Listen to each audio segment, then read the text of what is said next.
자, 압도적 뉴스 콘텐츠 3프로 뉴스룸입니다. 안녕하세요, 이주호 기자입니다. 안녕하십니까, 류종훈 기자입니다. 자, 오늘은 네. 기분이 참 좋습니다. 좋으세요? 아유. 왜 좋아요? 연휴잖아요. 연휴 전날? 네. 자, 그리고 우리가 추석 연휴를 보내는 기간 동안 아무래도 미국 시장은 열리지 않습니까? 그래서 그 아침 프로그램 있잖아요. 네네. 여도운 앵커가 하는. 아, 그쵸. 그건 또 이제 방송을 한다고 합니다. 월스트리트 모닝 브리핑. 네. 대단하시다. 저 고맙습니다, 되게. 네. 정말 고맙습니다. 여러분들도 그 많은 사랑과 응원과 함께 방송을 좀 시청해 주시면 좋을 것 같습니다. 네, 그렇습니다. 오늘 장이 어땠나요? 오늘 쏘쏘? 근데 네. 그게 있는 것 같아요. 제가 쭉 보니까 네. 삼성전자와 SK 하이닉스 빼고 다 올라가는 그런 분위기. 약간 되게 그러니까 상승하는 종목은 되게 많은데 지수는 네. 좀 멈춰 있는. 그래서 상위 종목 몇 개 빼고는 다 같이 올라가는 뭐 그런 느낌을 좀 받았습니다. 그러네요. 저 상위 종목 가운데 네. 상승률이 높은 종목들이 굉장히 많았습니다. 저 무거운 애들이 저렇게 움직였구나. 네. 아마 이 무거운 애들 중에서도 정말 무거운 데가 하나 있어요. 어디요? 하나 업종도 무겁고 네. 주가도 무겁고 그런 데가 하나 있는데 어딜까요? 아연 하면 생각나는 아연 하면 고려 아연. 그렇죠. 네.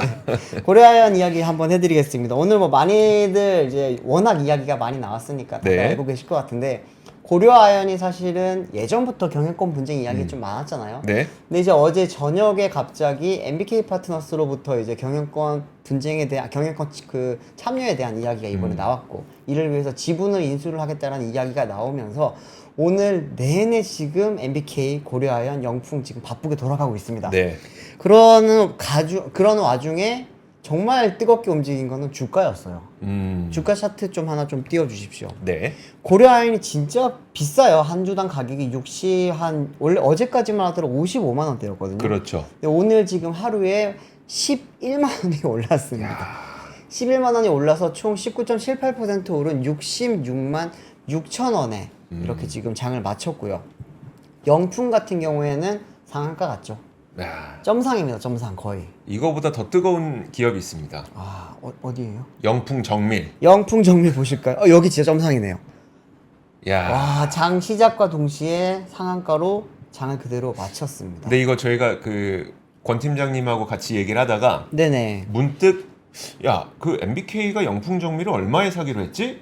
2만 원 아닙니까? 맞습니다. 그럼 상한가 지금 해서 12,000원이잖아요. 그렇죠. 2만 원까지 세 번 점상 갈 가능성도 있는 거 아닙니까? 그렇죠. 네. 2번 이상 가야 되니까 저기서는. 사야 된다는 말씀이신 거? 못 사죠. 지금 상한가 갔다는 것 자체부터가 거래가 안 된다는 거잖아요. 점상이니까. 매도하는 사람이 없으니까 살 수 있는 물량이 존재하지 않는다는 거잖아요. 네. 그래서 아마 이미 갖고 계신 분 외에는 뭐 이건 살 방법은 아마 없을 것 같은데요. 맞아요. 지금 많은 분들이 방금 제가 말했던 것처럼 그 생각을 하실 텐데 네. 2만 원까지는 사실상 지금 가격 올라갈 폭이 정해져 있다고 볼 수 있기 때문에 네. 아까 보셨잖아요. 점상입니다. 점상이라는 게 시작과 끝까지 한 번도 없이 계속 상한가라는 거잖아요. 네. 저희가 들어갈 틈이 없습니다. 2만 원 넘어가면 한번 좀 보시면 좋을 것 같고요. 그러면 왜 사요? 2만 원 넘어서 왜 사? 공개 매수를 좀 네, 어쨌든 지금 사고 싶지만 못 사게 되는 지금 주식이 돼버리긴 했는데 영풍정밀이 오늘 그럼 어떤 일이 있었냐라고 하면서 보시면은 뭐 많이들 아실 겁니다. 어쨌든 MBK와 영풍이 손을 잡게 됐고 뭐 표면적으로는요. 그리고 이제 고려아연은 이제는 그 경영권이랑 이 경영권과 주식을 좀 지켜야 되는 지분을 지켜야 되는 상황이 된 상황인데 고려아연이 굉장히 좀 많이 화가 나 있는 것 같더라고요. 저는 공시에서 이런 단어를 이렇게까지 많이 쓴 건 처음 봤는데 오늘 이제 그 MBK 쪽에 이런 지금 경영권 어떻게 보면 참여 그리고 이제 지분 공개 매수에 대해서 고려아연의 그 입장 발표가 있었습니다. 보통 근데 이제 뭐 입장 발표 같은 경우에는 이제 뭐 보도자료를 통해서 저희가 많이 받긴 하는데 보도자료 내용 그대로 지금 공시에 나와 있거든요. 공시에 어떻게 나왔었냐면 한번 보시면은 본 공개 매수는 당사와 아무런 사전 협의나 논의 없이 당사 최대 주주인 영풍이 제가 노란색으로 표시한 거 한번 보십시오. 기업 사냥꾼. 기업 사냥꾼 MBK 파트너스와 결탁하여 일방적으로 진행하는 공개 매수로서 뭐 당사는 위와 같은 공개 매수 시도가 국가기관 산업에 어쩌고저쩌고 이렇게 이야기를 합니다. 제가 지금 이거를 한 A4 용지 한 장 반 정도 되는 이 입장문이었는데 네. 거기에서 기업 사냥꾼이라는 단어가 5번이나 나오더라고요. 보통 공시에서는 기업 사냥꾼이란 표현을 그렇게 잘 안 흔히 쓰죠. 쓰진 않죠. 네, 잘 안 쓰는 겁니다. 그렇기 때문에 와, 저 정도로 지금 화가 많이 났구나라는 좀 생각이 들었고요. 지금 최윤범 고려아이언 회장 쪽에서는 여기에 대해서 지금 공개 매수를 저지하기 위해서 대응에 나설 걸로 많이들 생각을 했습니다. 네. 그러다 보니까 또 바로 고려아이언이랑 죄송합니다. MBK 파트너스 영풍 쪽에서는 그럼 자사주 매각을 할 수 없다라고 하는 그 지금 가처분 신청도 낸 상황입니다. 네. 그런 상황에서는 일단은 지금 최윤범 회장은 자체적으로는 이제는 그 경영권 방어를 하기 위해서 자사주를 매입을 하는 게 사실상 불가능해졌다고 볼 수 있거든요. 네. 이번 공개 매수 같은 경우에는 지금 20일까지인가요? 죄송합니다. 근데 22일까지 지금 죄송합니다. 22일간 네, 공개 매수를 진행을 네. 합니다. 그런데 여기서 이제 추석 연휴랑 공휴일을 제외를 하면은 영업일은 한 10일 정도 된다고 합니다. 네. 열흘 동안에 이제 공개 매수에 나설 건데 여기에 대해서 지금 최윤범 회장은 방어를 해야 되는 거죠. 그러면 그만큼의 돈이 있어야 되는 거네요. 그렇죠. 네. 돈도 있어야 되고 사실 지금 원래는 그렇죠. 돈이 있어야 되겠죠. 네. 그런데 보통 이럴 때는 뭐 돈을 어떻게든 만들어서 자사주를 매입을 해서 여기에 대해서 방어를 하는 게 통상적인 이야기고 아니면 이제 백기사를 다시 네. 초청을 해야 되는 거죠. 지금 백기사를 찾아야 되는 상황이기는 한데 좀 많이들 여의치 않다라고 좀 보고 있습니다. 그건 한번 지분 구조를 한번 보시면 아실 수가 있는 게 네. 공개 매수 전과 후에 지금 지분율 변화 예상에 대해서 BNK 투자증권에서 이제 정리한 게 있어서 가져왔습니다. 지금 전이 현재 상황이라고 보시면 됩니다. 예. 장씨 일가라고 하면 영풍의 이제 그 오너가죠. 오너가에서 지금 5.03%를 가지고 있고요. 고려아이언 지분율입니다. 네. 영풍 그룹이 지금 이제 25.4%를 가지고 있고 다른 계열사들이 2.71%를 가지고 있습니다. 합치게 되면은 이제 장씨 일가의 지분율은 33.13%입니다. 네. 그리고 이제 최씨 일가라고 하는 쪽을 한번 보면 현재 지금 고려 아이언의 오너라고 볼 수 있죠. 네. 경영자. 네. 네, 경영자. 네, 그러면 이제 최씨 일가는 지금 15.51%를 가지고 있고요. 하나그룹이 7.75%, 현대차그룹이 5.05%, LG화학이 1.89% 이렇게 쭉 가지고면서 이제 총 33.74%를 가지고 있습니다. 네. 굉장히 비슷한 지금 지분율인데 어쨌든 최씨 일가가 지금 0.61% 정도 더 많이 갖고 있는 상황입니다. 근데 여기 뭐 많이들 아시겠지만 현대차 그룹에서 이제 HMG 글로벌에서 마지막에 들어오면서 네. 사실상 백기사 역할을 해주면서 최씨 일가의 지금 지분율이 높아진 상황이거든요. 네. 그런데 옆에 공개 매수 후를 보시면은 이번에 MBK 쪽에서 지분 매입을 할 게 보시면은 최소 7%에서 최대 14.6%까지 지분을 매입을 하겠다고 했습니다. 네. 이렇게 되면은 최소 만약에 이거 다 공개 매수가 성공하잖아요. 예. 그렇게 되면은 최소 40.11%의 지분율을 가지게 되고요. 만약에 최대치까지 다 매입을 하게 된다. 그러면은 47.74%까지 지분율이 높아지게 된다고 합니다. 이야. 이렇게 되면 이제는 이제 최씨 일가와의 지분율 차이가 네. 꽤 많이 나죠. 그러네요. 6.37%에서 최대 14%까지 차이가 나게 됩니다. 그러면은 지금 최윤범 회장 쪽에서는 어쨌든 우리의 백기사를 역할을 해줬던 하나그룹, 현대차그룹, LG화학 이쪽에 지금 좀 들어와주면 좋지 않겠냐 그러니까요. 라고 네. 생각을 할 수가 있잖아요. 근데 이게 좀 쉽지는 않은 것 같습니다. 각 회사마다 지금 요즘 어렵잖아요, 사실은. 그러다 보니까 하나그룹하고 LG화학의 경우에는 진짜 참여하기 정말 어려울 것 같고 LG화학은 돈이 없죠. 하나그룹도 최근에 이제 방산으로 그 대우조선해양 사서 하나오션 만들고 한다고 지금 돈이 그렇게 썩 많을 것 같진 않고 그나마 현대차그룹이 좀 가능할 것 같은데 네. 그 부분도 좀 어렵습니까? 현대차그룹에서도 아직은 뭐 공식적으로 당연히 말을 하고 있지는 않습니다. 현대차그룹이 현금성 자산이 좀 수십조 정도 가지고 있긴 하거든요. 네. 많기는 하지만 아시겠지만 현대차그룹이 지금 자체적으로 투자를 해야 되는 게 굉장히 많아요. 그렇죠. 지지난주에 현대웨이라고 하는 CEO 인베스터데이에서 발표했던 자료 그 플랜을 보시게 되면은 지금 투자를 해야 되는 돈이 거의 뭐 100조입니다. 네. 그렇기 때문에 이 부분에 대한 투자를 할 여력이 지금 뭐 여기에 다 집중을 해야 되다 보니까 투자 여력이 있다고 하더라도 네. 지금 고려아이언 쪽에 백기사 역할을 제대로 해줄 수 있을 건가? 이거는 조금은 뭐 쉽지 않은 상황이라고 사실은 볼 수 있을 것 같습니다. 네. 그러면은 지금 이제 최윤모 회장 쪽에서는 어떻게 해야 되느냐? 다른 지금 뭐 백기사들을 지금 많이 찾아다니고 있다고 합니다. 네. 사실 오늘 고려아연 쪽에 아무도 연락이 안 돼요 지금. 고려아연 쪽도 연락이 안 되고 MBK 파트너스 쪽에서는 연락이 잘 됩니다. 네. 전 거기서는 지금 했던 이제 굉장히 강조했던 말이 어떤 거였냐면은 경영 정상화. 네. 그리고 경영진의 무능력을 우리가 조금 제대로 잡기 위해서 올라가겠다, 들어가겠다라고 이야기를 했던 거고요. 또 자본시장 쪽에서는 이 부분을 굉장히 좀 유심히 지켜보고 있는 게 네. 지금 흔히 말하는 사모펀드의 투기 자본이 네. 어떻게 보면 이제 지배 그 오너가를 넘어서는 이제 회사를 지배를 할 수 있게 되는 어떻게 보면 약간 첫 번째 사례는 아니겠지만 네, 네. 기존에 흔치 않았던 사례가 될 수 있기 때문에 특히나 재벌가가 이렇게 지금 엮여 있는 상황에서 투기 자본이 회사를 먹게 되면은 이 부분이 그러면은 지금까지 우리가 알고 있었던 자본시장 네. 그리고 이제 뭐 흔히들 말하는 자본주의 사회에서 있어났던 M&A 자체가 우리나라는 미국과 조금 다른 형태가 있었잖아요. 그렇죠. 그렇죠. 그런데 이제는 자본이 이제는 먹게 되는 그런 형태가 조금 더 많아질 수도 있겠다라고 하는 그 계기점으로도 많이 보고 있습니다. 근데 이게 뭐 좋게 봐야 될지 나쁘게 봐야 될지는 네. 아직까지 판단하기는 조금 어렵기는 하지만 MBK 파트너스 쪽에서는 좀 굉장히 의지를 세게 가지고 있는 것 같고요. 네. 심지어 이제 본인들이 사모펀드가 아니라 행동주의 펀드라고 이야기를 하고 있습니다. 행동주의 펀드라는 단어의 뜻이 좀 달라졌나 봐요.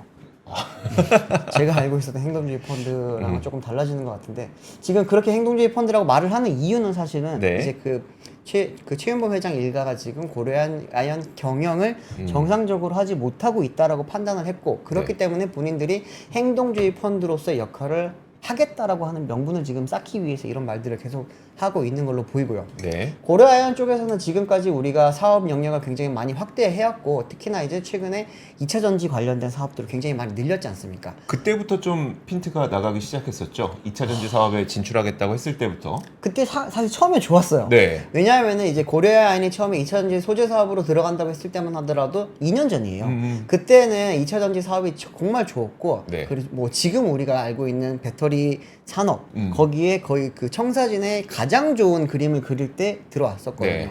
그리고 고려아연 같은 경우에는 소재에 들어가는 양극재, 음극재 다 지금 할 수 있는 회사다 보니까 굉장히 지금 그쪽에서는 어떻게 보면 서플라이 체인 하나를 만들어 갈 수 있는 소재 네, 사업에서 그렇죠. 서플라이 체인을 끝까지 가져갈 수 있는 몇 안 되는 회사로 평가를 받았었습니다. 네. 그런데 뭐 올해부터 이제 아니죠 작년 이제 하반기부터 작년 말부터 전기차 시장이 조금 안 좋아지면서 배터리 산업도 어려워지고 배터리 소재 산업은 더 어려워지다 보니까 그 부분에서 오는 약간의 경영적인 문제를 지금 영풍과 그리고 이제 그 MBK 파트너스 쪽에서는 이거는 경영을 부실하게 잘 못했다. 여기에 네. 대해서 우리가 바로잡기 위해서 우리가 지분을 공개적으로 매수를 할 거고 우리가 그러면 회사의 경영권을 우리가 회사의 지분을 가지고 간 뒤에는 새로운 경영권을 앉혀서 네. 이제 회사를 정상적으로 경영할 수 있게 만들어 가겠다라고 하는 게 지금 MBK 파트너스의 명분이라고 보시면 되겠습니다. 거의 70년간의 그 뭐라고 해야 되나 공동 경영. 그렇죠. 70년간의 그 두 가문의 공동 경영이 네. 70년 만에 이제 깨지게 되는 현장을 우리는 좀 목격을 하고 있는 것 같은데 그렇죠. 뭐 여러 가지 이유는 있다고 저도 들었습니다. 그 2차 전지와 관련된 사업 그 진출에 대해서 네. 뭐 의견이 좀 달랐던 점도 있고 네네. 세금 문제도 좀 있고 뭐 네. 그런 부분도 좀 있다고 하는데 어쨌든 이게 그 뭐 저희 권 팀장님이 얘기했던 것처럼 영풍 정밀이만 사면 네. 영풍의 주식을 굉장히 많이 가질 수 있게 되는 뭐 그거랑 그렇죠. 네. 영풍정밀주 지금 이번에 다 매수를 하게 되면은 네. 고려아연 지분 1.58%를 매수를 할 수 있게 됩니다. 네. 지금 영풍정밀 지분을 다 가지고 가게 되면은 한 2천억 좀 넘게 쓰면 되는 걸로 알고 있거든요. 네. 근데 이제 지금 만약에 고려아연 지분을 한 1.58%를 매입을 하려면은 여기에서 한 10배 정도 돈을 써야 돼요. 그러니까요. 네. 그렇기 때문에 굉장히 좀 좋게 말을 한다면은 굉장히 영리하게 이번에 지금 접근을 하기 시작한 것 같고요. 네. 그리고 이제 아시겠지만 지금 공개 매수 가격을 넘었어요. 공개 매수 가격을 지금 넘어가고 있기 때문에 고려아연 쪽에서 죄송합니다. MBK 파트너스 쪽에서는 공개 매수가를 올려야 되지 않겠냐라고 하는 이야기들도 나오고 있습니다.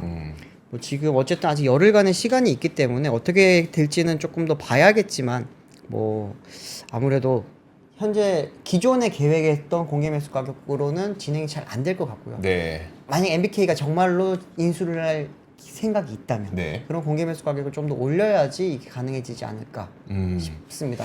한동안 굉장히 뜨거운 관심이 될 것 같습니다. 네, 앞서 한번 한국엔컴퍼니 인수 당시에도 한번 공개 매수가 실패했잖아요. 네. MBK 같은 경우는 그때 당시에 돈을 한 6, 7천억 정도 준비를 해서 이거를 충분히 인수할 수 있지 않을까라고 했다가 이번에는 아예 돈도 2조 넘게 준비를 한 상황입니다. 네. 2조 원 이상 지금 실탄을 마련해 뒀기 때문에 매수가를 조금 더 올리면서라도 아마 달려들지 않을까라고 하는 그런 전망들이 많이 나오고 있습니다. 네, 알겠습니다. 네. 자, 그리고 다음 소식도 한번 보도록 하겠습니다. 다음 소식은 그 엔비디아랑 오픈 AI가 백악관 회동을 했습니다.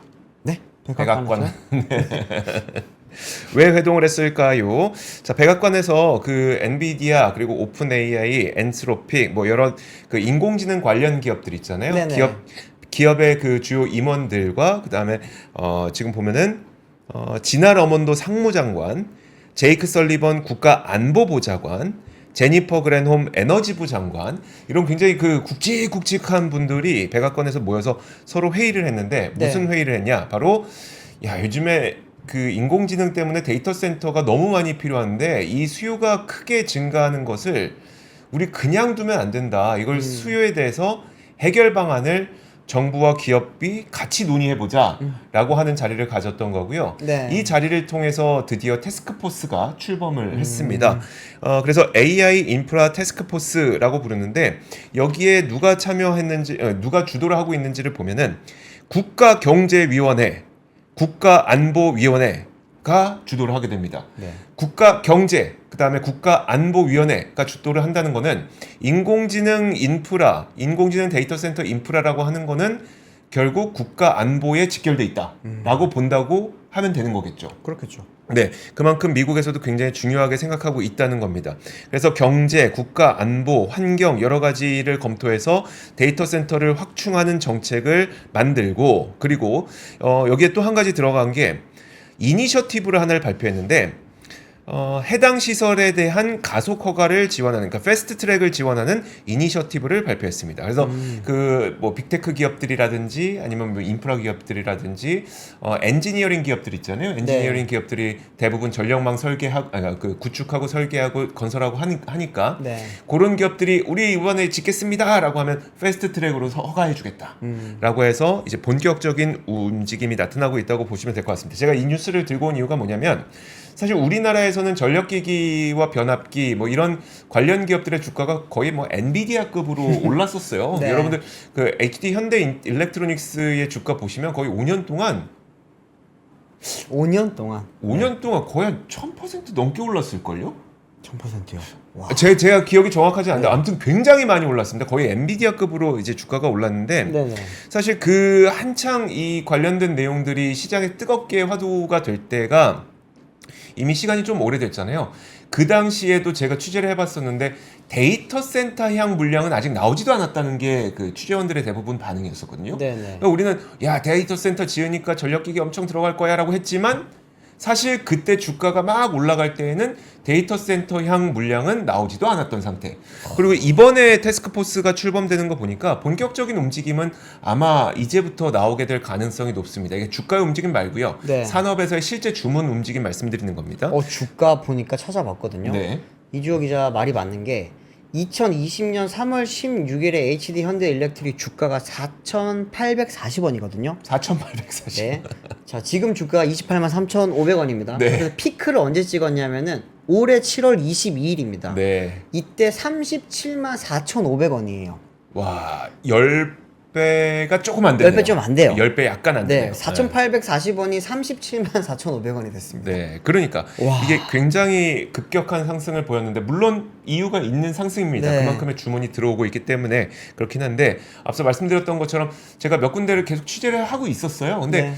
데이터 센터 거는 얼마나 들어갔어요? 물어보니까 데이터 센터 주문은 아직 안 나왔는데요가 그때 반응이었었거든요. 네. 제가 다시 한번 이제 그 취재를 하도록 하겠습니다. 요즘에 어떻게 변했는지 또 업데이트를 해야 되니까. 근데 어쨌든 주가 막 올라갈 때는 사실 데이터 센터향은 없었다. 네. 그리고 이번에 태스크포스가 발족됐다는 것은 이제 본격적으로 시작하겠다는 미국 행정부의 의지를 보여준다라고 하는 겁니다. 그리고 이제 백악관은 성명을 통해서 그 데이터 센터 소유자와 운영자에 대해서 대출을 해주고 보조금을 제공해주고 세액공제 혜택을 주겠다. 그렇게 함으로써 클린 에너지, 신재생 에너지를 안정적으로 전력원을 구축할 수 있도록 돕겠다라고 하는 거거든요. 데이터 센터의 특히 인공지능 데이터 센터의 특징을 한번 살펴보면 네. 전력을 만약에 100을 사용을 하잖아요. 네. 그럼 그 가운데 50 정도는 컴퓨팅을 하는데 사용합니다. 그리고 나머지 50 정도는 냉각을 하는데 사용합니다. 그러니까 생각이 중요하네요.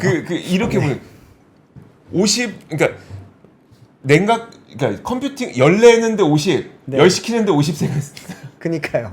그냥 안 했으면 전기 사용 안 해도 되는데 열 내는데 50, 식히는데 50 이렇게 사용한다는 거예요. 그만큼 데이터 센터가 그 전력 사용량이 많다는 거를 그냥 재미삼아 말씀드린 건데 좀 네. 재미있게 비유해서 말씀드린 건데 결국 그 데이터 센터가 그 전력원을 확보하기 위해서는 굉장히 많은 돈이 필요하기 때문에 그걸 위해서 우리가 보조금도 주고 세액공제 혜택도 주고 할 테니 많이 지어보세요라고 하는 어떻게 보면 진흥책이 이번에 나왔다고 생각하시면 될 것 같습니다. 저희가 100배를 10배라고 잘못 말했나 봐요.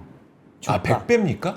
4,840원이 37만 원이 됐으니까 거의 100배 가까이 올라간 건데. 아, 그러네요. 100배죠. 100배. 죄송합니다. 저희가 산수를 잘해요. 네. 잘하는데 순간 많이 헷갈렸던 것 같습니다. 죄송합니다. 네네, 100배 조금 안 되게.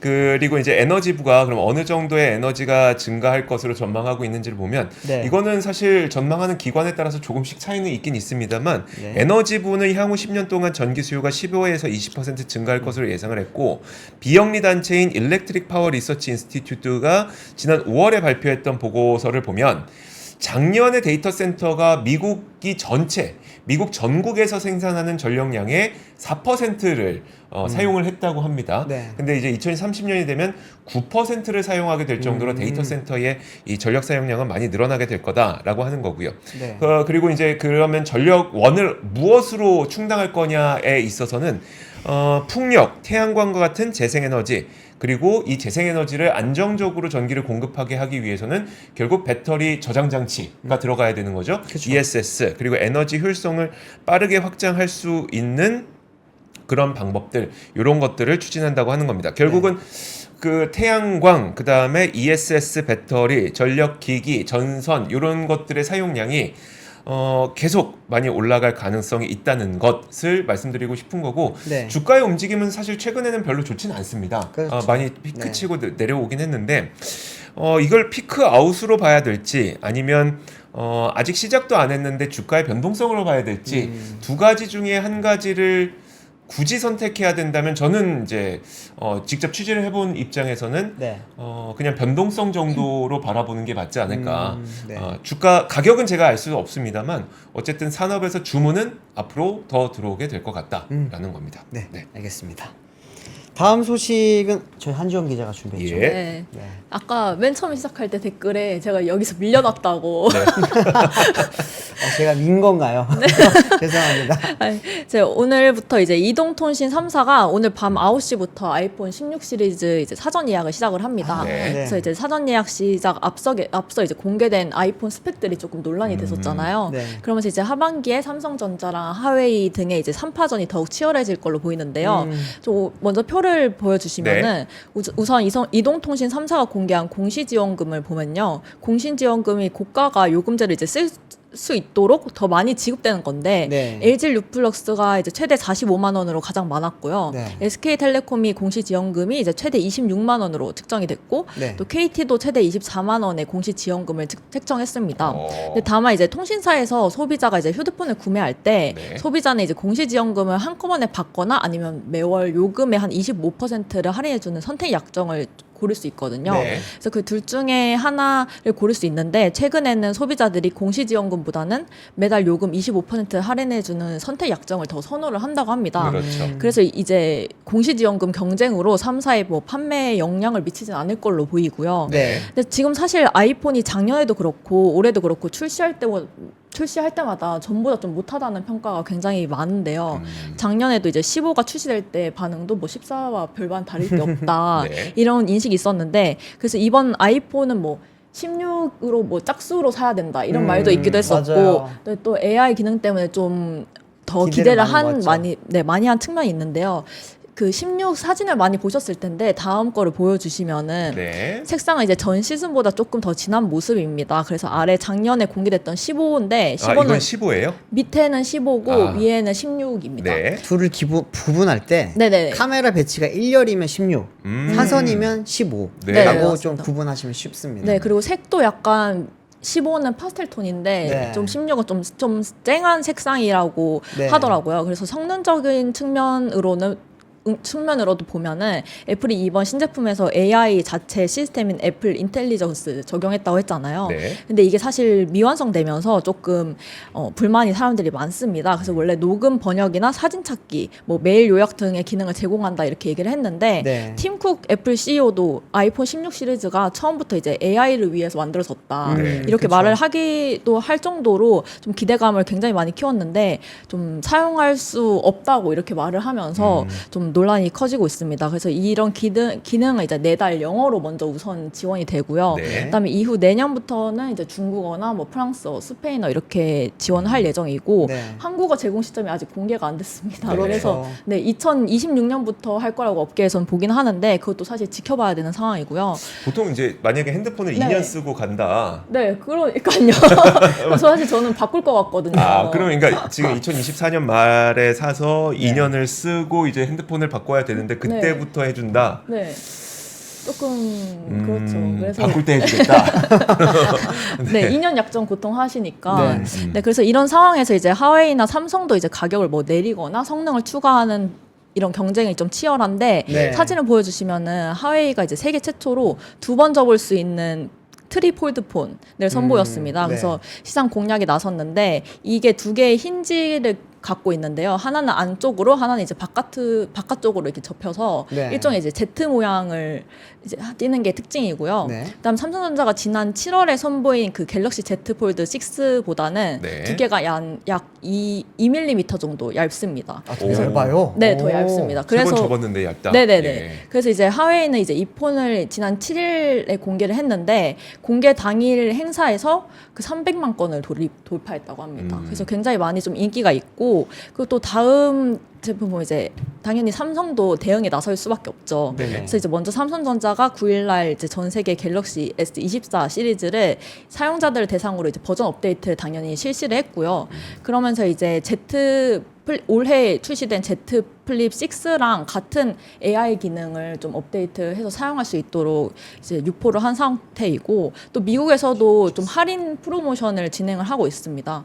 그래서 이제 미국에서 Z 폴드 6를 살 때 Z 폴드 5를 반납을 하면은 6 출고가 3분의 1 정도를 가격 혜택을 받을 수 있대요. 그럼 거의 한 70% 가격에 살 수 있는 네네네, 거네요. 그렇죠. 네. 그래서 이제 이런 지금 하기도 하고 사진 잠깐 다시 보여주시면은 네. 이게 하반기에 준 프리미엄급인 스마트폰이랑 이 슬림 버전을 또 출시를 한다고 합니다. 이제 하웨이도 네. 좀 얇게 출시를 하니까 삼성전자도 비슷하게 얇게 출시를 한다고 하면서 이제 사실 그 올해 글로벌 스마트폰 시장 점유율이 2분기 출하량 기준으로 삼성전자가 19%로 1위긴 했거든요. 네. 근데 이제 뭐 하웨이도 15%고 애플도 16% 이래서 좀 비슷한 상황입니다. 네. 그래서 하반기 경쟁이 좀 더 치열해질 걸로 보여집니다. 하반기. 저거 보니까 네. LG가 예전에 개발은 했지만 출시 안 했던 롤러블 폰 기억하시죠? 네. 이렇게 상소문처럼 그렇죠. 열었던. 상소문. 네. 그렇죠. 네. 아, 그 폰이 정말 나왔으면은 어땠을까라고 하는 그냥 생각을 한번 해보게 되네요. 요즘 이렇게 워낙 큰 화면을 많이들 원하시다 보니까 계속 접고 하는 폰들이 맞아요. 나오고 네. 있는데 그때 롤러폰 저 CES에 처음 봤을 때 정말 충격이었거든요. 저런 게 나온다고? 그니까요. 이랬었는데 조금은 아쉽네요. 네. 알겠습니다. 네, 없어졌죠 이제. 와, 지금 그 가격이 어느 정도인가요, 이게? 아까 아까- 가격을 좀 비교해 보시는 것 같던데 우리. 네, 아, 제가 네. 15랑 16은 이제 출고가는 동일합니다. 아니요, 아, 화웨이. 화웨이. 아까 저기 아, 그 류종원 기자가 이 화웨이 화면을 보더니 화면 네. 다시 한 번만 보여주세요. 위안화 가격으로. 저기 지금 19,999위안인 건가요? 네네. 네, 그렇죠. 19,999위안. 엄청 비싸요. 그러면은 374만 원이에요. 374만 원. 가장 저렴한 게 374만 원. 가장 비싼 거는 가장 비싼 거는 23,999위안이라고요? 네, 그렇죠. 450만 원이에요. 450만 원. 근데 이게 그때도 이들 발표하는 걸 보니까 일부러 그 뭐죠? 접어 다니는 네. 키보드 네. 해서 이걸 거의 컴퓨터처럼 쓸 수 있도록 해주겠다라는 걸 내세우면서 비싼 네. 가격을 책정한 것 같긴 합니다. 어쨌든 근데 일단 되게 많은 예약 주문이 있었다는 네네네. 거잖아요. 그러니까 300만 대? 네. 300만 대. 자, 알겠습니다. 좋습니다. 네. 자, 다음 뉴스 한번 보도록 하죠. 다음 뉴스는 그 이제 추석 맞이 뉴스 하나 해야죠. 추석 맞이 뉴스. 네. 뭐냐면 일단 꿀팁. 그러니까 우리가 추석 때 알아두면 좋을 만한 꿀팁 몇 가지 잠시 후에 전해드릴 건데 네. 그 추석 전에 이렇게 상여금 회사에서 지급하는 곳들 꽤 있잖아요. 네네. 직장인 10명 중 3명은 올해 추석 상여금을 받는 것으로 나타났다고 인크루트에서 밝혔습니다. 네. 그래서 얼마 받는지 보니까 평균적으로 한 84만 원 정도는 받더라. 대기업이 한 146만 원 정도 받고 네. 공공기관이나 공기업이 한 120만 원 정도 받고 중견기업이 74만 원, 중소기업이 한 52만 원 정도 받더라라는 이야기가 있었습니다. 그리고 제수 비용에 그 아무래도 추석 때는 우리가 제사상을 차려야 되니까 제수 네. 비용에 대한 관심도 많을 텐데 제수 비용은 4인 평균 기준으로 33만 4,800원 정도가 든다고 소비자단체협의회에서 내놨습니다. 가장 비싼 곳은 뭐 백화점 그리고 대형마트와 SSM은 한 28만 원에서 29만 원. 자, 그렇고 이거 뭐 그렇게 중요하지 않습니다. 네, 그러면 꿀팁. 꿀팁 주세요. 일단 고속도로 통행료 면제는 이제 뭐 당연히 알죠. 네. 그리고 그 대중교통 새벽까지 연장 운행. 서울시가 추석 기간 동안 지하철과 버스를 새벽 2시까지 연장 운행하는 방안. 요거 중요합니다. 젊은 분들이 좀 더 늦게까지 놀고 택시 아닌 타고 네. 들어갈 수 있어야 되니까.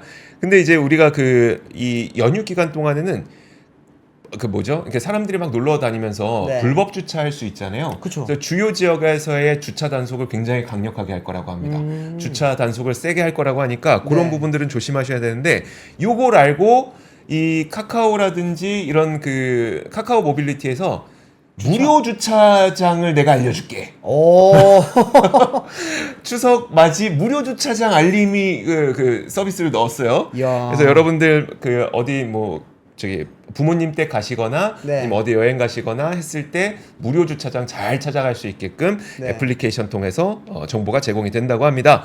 그리고 그 이번 명절은 이게 뭐 정치적인 어떤 논란을 떠나서 네. 다치면 좀 안 될 것 같다. 병원 그러니까. 아프면 어떡하지에 대한 네. 걱정이 좀 있잖아요. 그래서 이번에 과학기술정보통신부가 네이버 카카오와 협업을 해서 네. 추석 연휴에 문 여는 병원과 응급실 운영기관 안내 서비스를 제공한다고 했습니다. 물론 이렇게 얘기해도 뭔가 이렇게 약간 날선 반응을 보이시는 분들 분명 있을 거예요. 뭐 네. 가면 뭐하냐 사람이 있냐 뭐 이런 얘기 하실 수도 있는데 그런 걸 차치하고라도 어쨌든 어디가 문은 열었는지는 좀 알아야 되니까 그쵸. 네이버 지도와 카카오맵 첫 화면에 상단에 명절 진료, 응급 진료 탭을 이제 만들어 놓는다고 합니다. 그래서 네. 그거 탭하시면은 이제 주변에 어디에 병원이 있는지 아실 수가 있고 어린이들 아, 중요하죠. 어린이들은 또 밤에 갑자기 열 나거나 그 열 나는 게 좀 네. 심해지면 열경기까지 일어날 수가 있기 때문에 네. 달빛 어린이 병원 현황도 함께 볼 수 있도록 했다고 합니다. 그리고 또 한 가지 보면은 이건 제가 조금 그 많이 불편해하는 측면이긴 한데 내비게이션 쓰다 보면 네. 이게 저는 이제 몇 번 갔던 길인데 길이 막힌다고 다른 길을 안내해 줄 때가 있는데 네. 이게 과연 맞나? 에 대한 의심이 되게 많이 들거든요. 네. 그리고 그게 더 오래 걸리는 것 같은데 내가 기존에 갔던 길이 생각이 안 나. 그래서 이전에 갔던 길을 소개해 준다고 합니다. 카카오에서. 그래요? 네. 아, 자, 카카오 모빌리티에서 이번 추석 때 좀 여러 가지 준비를 많이 했습니다. 저는 가장 뭐 그래도 우리가 쓸 수 있는 거는 추석 무료 주차장 정도가 되지 않을까라는 네. 생각이 듭니다. 네. 저도 항상 그 고향 갈 때 보면 네. 이제 많은 사람들이 네이버 지도나 티맵 쓸 거 아니에요. 네. 그러면 거기서 이제 가장 빠른 길 해서 가면은 다 가장 빠른 길로 가면 그 길이 가장 느린 길이 되지 않을까? 맞아요. 라고 하는 의구심을 갖고는 있습니다. 네. 그래서 저도 약간 그러면은 내가 아는 길로 가야지 라고 해서 가보면 막혀요. 그러니까. 네. 그래서 제가 여러 번 해봤는데 어떻게 가든 도착하는 시간은 비슷하더라고요. 좀 믿는 게 낫긴 해요. 데이터를 믿는 게 낫긴 한 것 같습니다. 네. 자, 좋습니다. 그러면은 저희가 얼추 다 시간이 됐기 때문에 네네. 오늘 뉴스는 여기까지만 전해드리도록 하겠습니다. 자, 이제 오늘이 지나고 나면 여러분들께서도 그 추석 연휴를 보내게 되실 거고 네. 아마 지금도 이미 고향으로 귀향길을 떠나신 분들도 많이 많이 계시죠? 계실 것 네. 같습니다. 안전하고 즐거운 여행, 그 다음에 안전하고 즐거운 연휴 보내시고 저희는 다음 주 목요일에 오도록 하겠습니다. 추석 잘 보내시고요. 함께 해주신 여러분 고맙습니다. 감사합니다. 감사합니다. 박근영, 이선영, 사경인, 염승환 투자 마스터들의 세심한 케어로 건강한 투자 습관을 만드세요. 3프로 멤버십 3프로 앱에서 확인하세요.